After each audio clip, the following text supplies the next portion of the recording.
40년 넘게 수학교사로 일하고 이제 80세에 가까워진 저는 건강하게 나이 들어가는 공식이 단순히 먹는 약이나 하는 운동에만 있는 것이 아니라 주로 우리가 매일을 어떻게 더해가느냐에 달려 있다는 것을 깨달았습니다.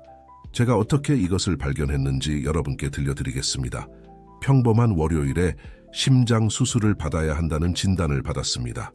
소처럼 강인하고 평생 하루도 빠지지 않고 일하며 세 자녀를 키우고 집을 손수지은 제가 말이죠. 처음에는 솔직히 절망했습니다. 어떻게 텃밭을 계속 가꾸지? 잘 안 되면 어쩌지? 가족에게 짐이 되는 건 아닐까? 이런 생각들을 일주일 내내 곱씹었습니다. 그러다 14살 손자 민수가 제가 수업 준비할 때 쓰던 것과 같은 모눈 종이 노트를 들고 나타났습니다. 할아버지, 숫자는 정확하다고 항상 가르치셨잖아요. 매일 좋은 일들을 세어보는 건 어떠세요? 그 녀석이 제안해 저는 새로운 인생 아는 것을 시작하게 더 되었습니다. 많이 아는 듯한 영리함으로 말이죠. 약간 의심스러웠지만 결국 은퇴한 교사도 고집이 있으니까요. 이렇게 적었습니다. 텃밭에서 신선한 토마토 6개를 땄다. 아내 영희가 오늘 만든 커피가 특별히 맛있었다. 민수가 방문해서 새로운 아이디어를 주었다. 처음에는 현대식 자기개발 같은 헛소리라고 생각했습니다. 하지만 수학교사답게 이것을 하나의 실험으로 삼기로 했습니다. 매일 좋은 일 3가지를 더해갔습니다. 곧 기쁨은 곱하고 걱정은 나누고 있다는 것을 깨달았습니다. 시간이 지나면서 이것이 단순히 긍정적으로 생각하기가 아니라 물리학에서 배우는 지지 구조와 같은 저항력을 키우는 것임을 이해했습니다. 그토록 두려워하던 심장 수술은 제 삶을 재정비할 계기가 되었습니다. 제자들이 이제는 모두 어른이 되었죠. 제가 회복하는 동안 방문하기 위해 카카오톡 그룹 제 수업이 어떻게 사용법을 인생을 바꾸었는지에 대한 만들었다는 다른 이야기를 가져왔습니다. 제 삼각함수 설명이 그렇게 큰 의미가 있었을 줄은 꿈에도 몰랐습니다. 인생의 수학 문제는 방정식과 같다는 걸 배웠습니다. 때로는 도움이 필요할 수 있지만 항상 해결책이 있습니다. 어려워 보이면 대수학 수업에서 가르쳤듯이 작은 부분으로 나눕니다. 15분 규칙 시험 전 불안해하는 학생들에게 했던 것처럼 걱정할 시간을 정해두었습니다. 하루에 15분, 오래된 시계로 시간을 재죠. 그 후엔 행동하거나 받아들일 시간입니다. 감사의 정리, 매일 아침 텃밭을 가꾸며 3가지 축복을 세어봅니다. 일종의 일일 방정식이죠. 감사 플러스 행동, 일이 더 나은 하루. 이런 긍정적인 마음가짐을 실천한 후 큰 변화를 느꼈습니다. 시험날 고집 센 학생처럼 다루기 힘들었던 혈압이 안정되었습니다. 교실에서 오래 서 있느라 생긴 요통이 줄어들었습니다. 수면의 질이 크게 개선되었습니다. 가족과의 관계가 더 편안해졌습니다. 옛 동료 교사들과 다시 만나고 새 친구들도 사귀게 되었습니다. 우연히도 30년 전 제자였던 제 심장 전문의는 이 모든 것에 과학적 근거가 있다고 설명했습니다. 일종의 연쇄 반응과 같아서 긍정적인 생각이 면역체계를 강화하는 물질을 만든다고 합니다. 드디어 낙관주의가 정확한 과학이라는 걸 이해하게 되었습니다. 목적이 있는 아침, 식사 안에 영희와 아침을 먹으며 기쁜 일 3가지를 나열합니다. 오늘은 이렇게 축하했죠. 아내가 만든 수제빵, 새로 싹튼 상추 모종, 손주들의 방문 계획, 신문 분석 좋은 교사답게 못 찾으면 만들어낼 일입니다. 누군가를 돕거나 생산적인 일을 하는 식 하나마다 균형을 맞추기 앨범 옛 제자들의 사진과 메시지, 가족과의 순간들, 일상의 작은 승리들을 모아둔 폴더를 만들었습니다. 가족 단체 채팅방에 첫 메시지를 보낸 날 사진도 있답니다. 교직 생활과 지금의 삶을 통해 배운 것이 있다면 배우는데도 웃는데도 나이는 없다는 겁니다. 우리의 주름 하나하나가 인생이 증명한 정리와 같고 흰머리 한 올 한 올이 지혜로 해결한 문제입니다. 행복은 문제가 없는 상태가 아닙니다. 수학이 단순히 정답을 찾는 것이 아닌 것처럼요. 과정, 여정, 시도가 중요합니다. 우리는 인생에서 많은 방정식을 풀어왔고 때로는 도움이 필요하더라도 항상 해결책이 있다는 걸 알고 있습니다. 매일 새롭게 배우는 지혜를 가진 사람으로서 김철수 교수 드림 40년 동안 수학교사로 일하면서 시간은 지식이다라고 학생들에게 말하곤 했죠. 자랑스럽게 밤늦게까지 시험 채점을 하면서 말입니다. 새벽에 수업을 준비하고 추가 문제를 풀고 아버지에게서 물려받은 텃밭도 가꾸려 노력했습니다. 생산적이라고 생각했지만 인생은 우리에게 교훈을 주는 독특한 방식이 있더군요. 심장 수술 후에야 제 시간 방정식에 문제가 있다는 걸 깨달았습니다. 제 심장 전문의인 정 박사, 90년대 초반 제 제자였죠. 가 잊지 못할 말을 해주었습니다. 선생님, 방정식에서 한쪽을 바꾸면 균형을 맞추기 위해 다른 쪽도 조정해야 한다고 항상 가르치셨잖아요. 우리 몸도 마찬가지예요. 수면 시간을 빼앗으면 언젠가는 그 빚을 갚아야 합니다. 계산을 해보기 시작했습니다. 권장되는 8시간 대신 5시간만 잤다면 40년 동안의 교직 생활에서 쌓인 빚은 하루에 3시간 손실 일주일에 21시간 제가 학생들에게 말하곤 했듯이 40년 동안 거짓말을 하지 않아요. 43,600. 그래서 새로운 개인적 정리를 세웠습니다. 수면의 질은 삶의 질에 정비례한다. 좋은 교사답게 엄격한 루틴을 만들기 시작했습니다. 취침 시간 고정 21-3주, TV 끄기 22바, 카모마일 차 마시기 22-30, 침대에 들어가기, 환경 준비방을 완전히 어둡게 하기, 쾌적한 온도 유지하기. 자녀들이 아버지의 날에 선물한 특별한 베개 사용하기 처음에는 쉽지 않았습니다. 오랜 세월 다른 루틴에 익숙해져 있어서 몸이 변화를 거부했습니다. 아내 영희는 제가 풀기 어려운 수학 문제 같다고 농담을 했죠. 하지만 끈기 있게 노력하자 변화가 나타나기 시작했습니다. 텃밭 기술, 낮에 텃밭에서 일하면 밤에 더 잘 잘 수 있다는 걸 발견했습니다. 흙과의 접촉, 가벼운 운동, 아침 햇살이 자연스럽게 제 생체 좋았던 일들을 되새기고 잠자리에 들 준비를 매일 밤. 때로는 손주들이 영상 통화로 참여하기도 합니다. 수면 도서관 잠들기 전 읽을 가벼운 책들을 골랐습니다. 복잡한 수학 문제나 무거운 뉴스는 아침으로 미뤄두었죠.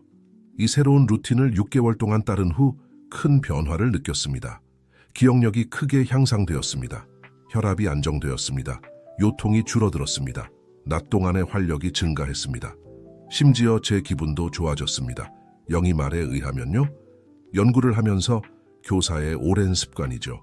우리 조상들이 수면에 대한 흥미로운 지혜를 가지고 있었다는 걸 알게 되었습니다. 그들은 돼지의 시간 21시 23시과 쥐의 시간 23시 1시를 이상적인 수면 시간으로 얘기했죠. 이런 생각이 들더군요. 우리 조상들이 지금 과학이 증명하고 있는 것을 이미 알고 있었던 걸까요? 손주들은 제가 이 규칙을 만들었을 때 1시간 전에 나중에는 할아버지가 맞았다는 걸 깨달았죠.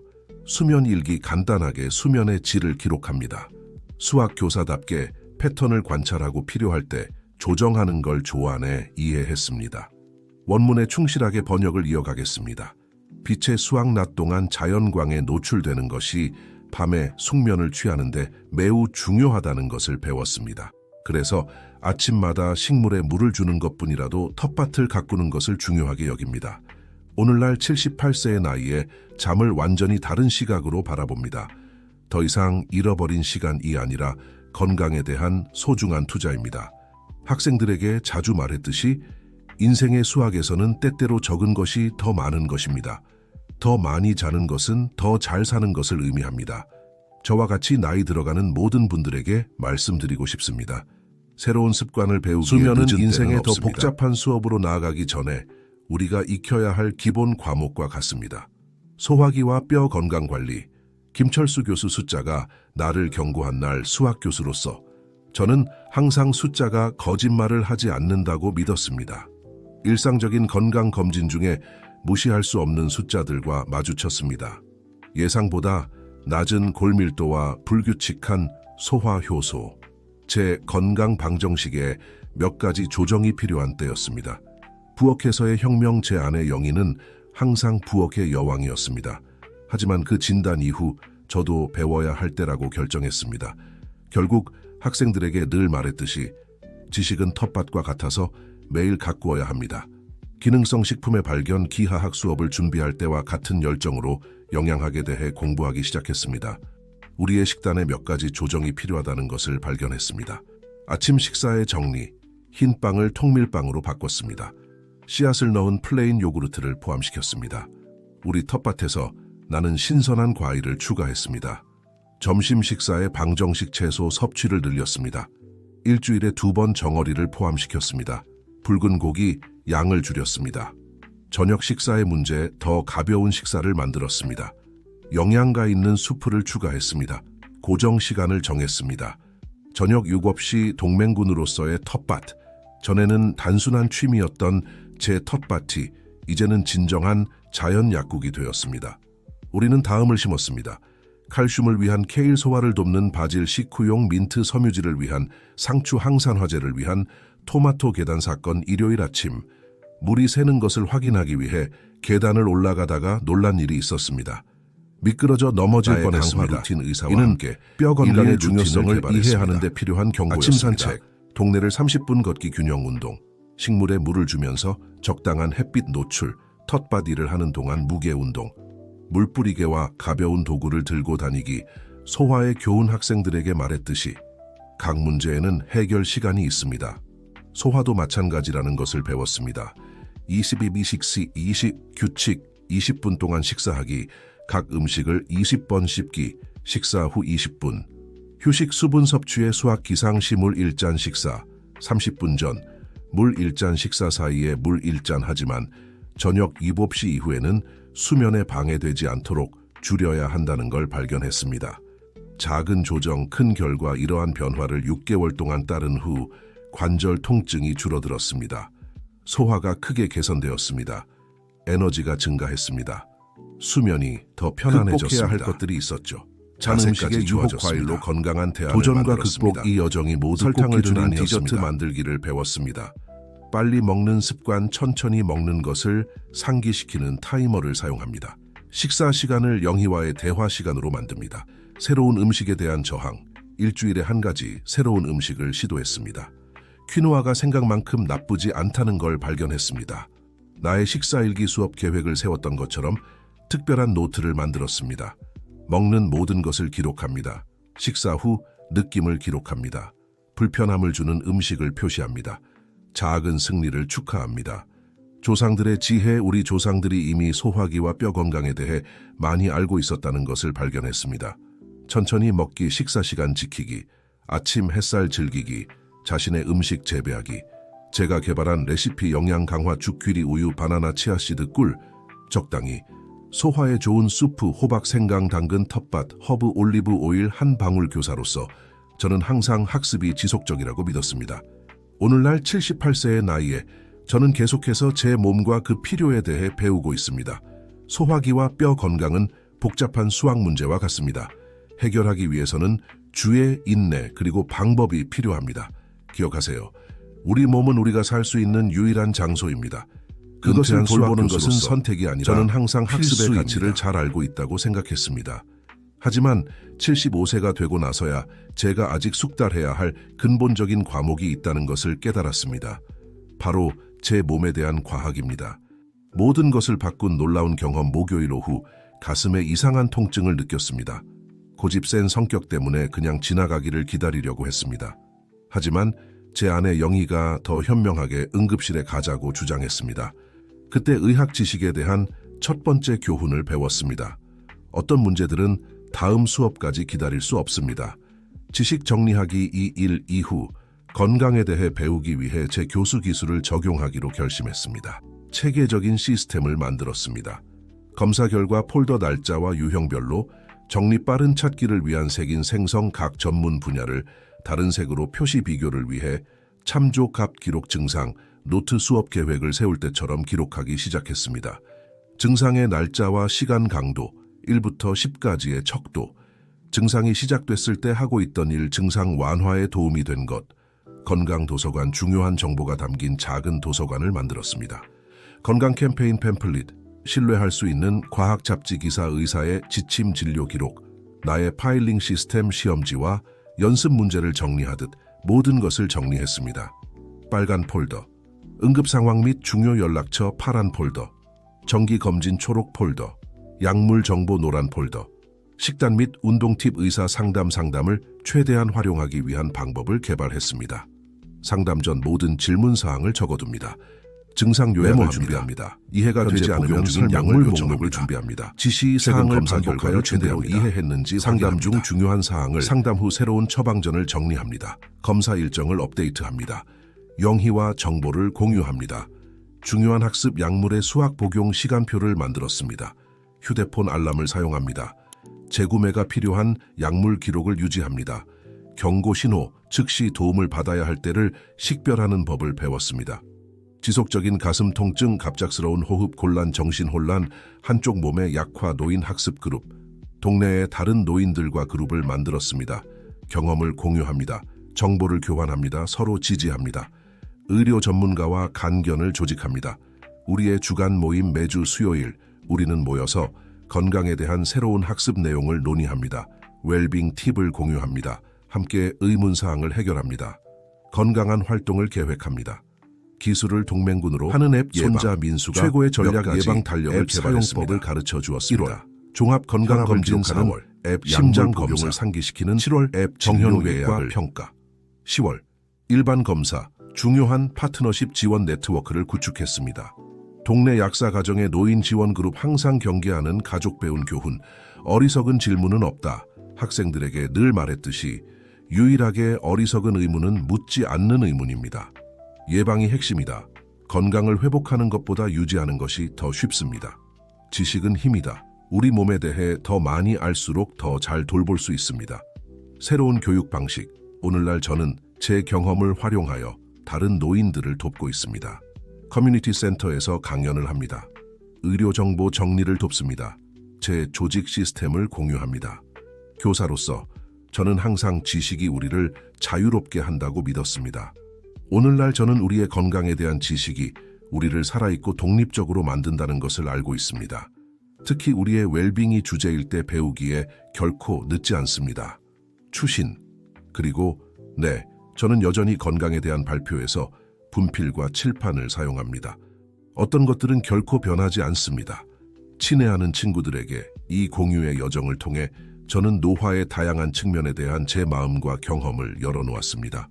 40년 동안 수학교사로 일하면서 저는 인생의 각 단계가 문제집의 새로운 장과 같다는 것을 배웠습니다. 각각 해결해야 할 고유한 방정식이 있죠. 낙관주의는 단순한 마음가짐이 아니라 일상적인 선택이라는 것을 발견했습니다. 감사 노트를 통해 가장 어려운 날에도 아름다움을 찾는 법을 배웠습니다.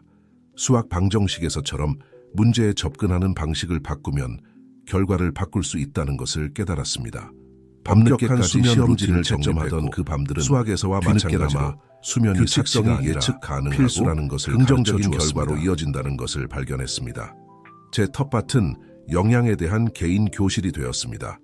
우리 몸이 복잡한 방정식 시스템과 같다는 것을 배웠습니다. 각 요소가 서로에게 영향을 미칩니다. 적절한 영양 섭취와 뼈 관리가 일상 루틴의 우선순위가 되었습니다. 수업 조직과 계획에 대한 경험을 건강 관리를 위한 효율적인 시스템으로 전환했습니다. 수학에서와 마찬가지로 지식이 우리에게 더 나은 결정을 내릴 수 있는 힘과 자신감을 준다는 것을 깨달았습니다.